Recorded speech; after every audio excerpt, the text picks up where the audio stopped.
Today at Pike Creek Farm, we are canning up Cowboy candy, even the brine, because this is one of our favorite things to do with jalapenos, and we are totally out. Thank you for joining me today, and if this is your first time here, my name is Renee, and I like to can and do vintage recipes and just life here in the thumb of Michigan. Thank you so much for joining me. I am using the ball recipe, and I will have the link down below. The first step is slicing up a lot of jalapenos and taking out the seeds. At least I take out most of the seeds because we don't want it too hot. I have my fan on, my exhaust fan, to help get rid of the fumes, and wear gloves. Always wear gloves.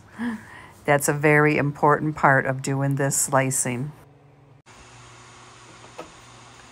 Okay, I have everything in for the brine, and I want to bring it to a boil and dissolve the sugar. Then we add all of these, and we're going to add those slices and lower the temperature and simmer for 15 minutes. Then I have my jars washed and with hot water in them. I have my lids getting ready. I have my steam canner ready. And we're gonna get these babies in the jars. This is a ball recipe that I'm using. I will put the link down below. It's a pretty quick process.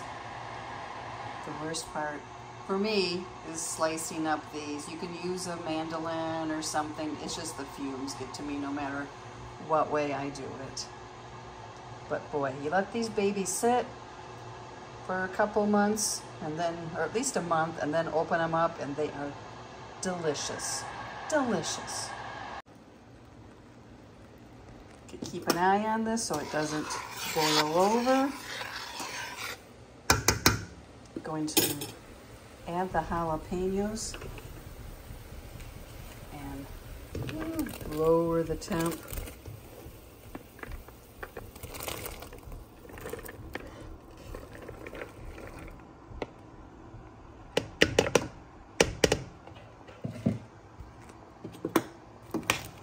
Stir them in.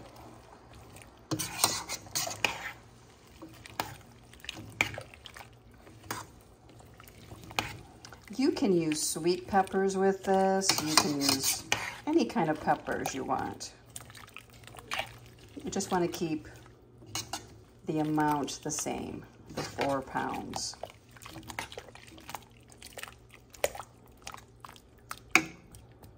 So now we're going to let this simmer for 15 minutes. And they will get wrinkly looking.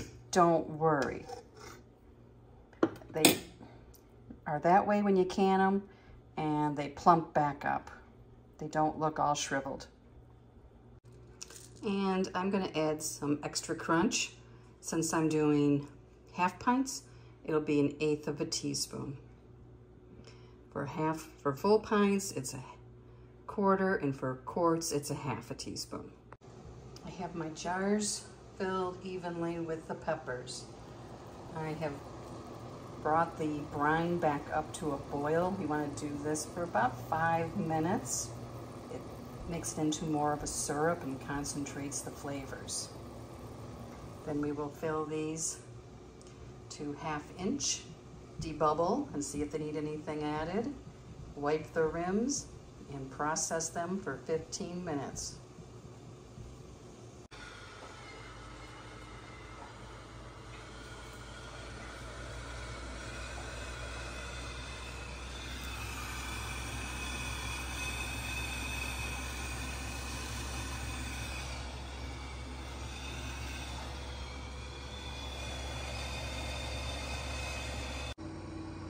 They all sealed immediately.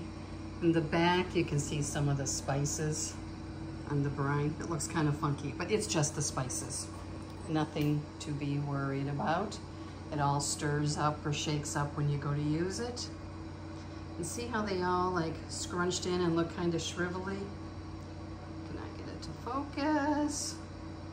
That all changes in a few weeks. But these are so good on tacos, on chili, in salads, on sandwiches, on eggs, on any Mexican food, but any non-Mexican food. They're good with cream cheese and crackers. They're a little addictive. And they started popping as soon as I took the hood off on the steam canner. It was bing, bing, bing, bing, bing, which is the best sound ever. So this is part of me continuing the Every Bit Counts challenge. I'm not doing something every day, I'm trying. Sometimes it's just putting tomatoes in the freezer. But today I feel pretty productive with this to go on my pantry shelf, and I have more projects planned. So thank you for joining me today. We'll see you next time at Pike Creek Farm.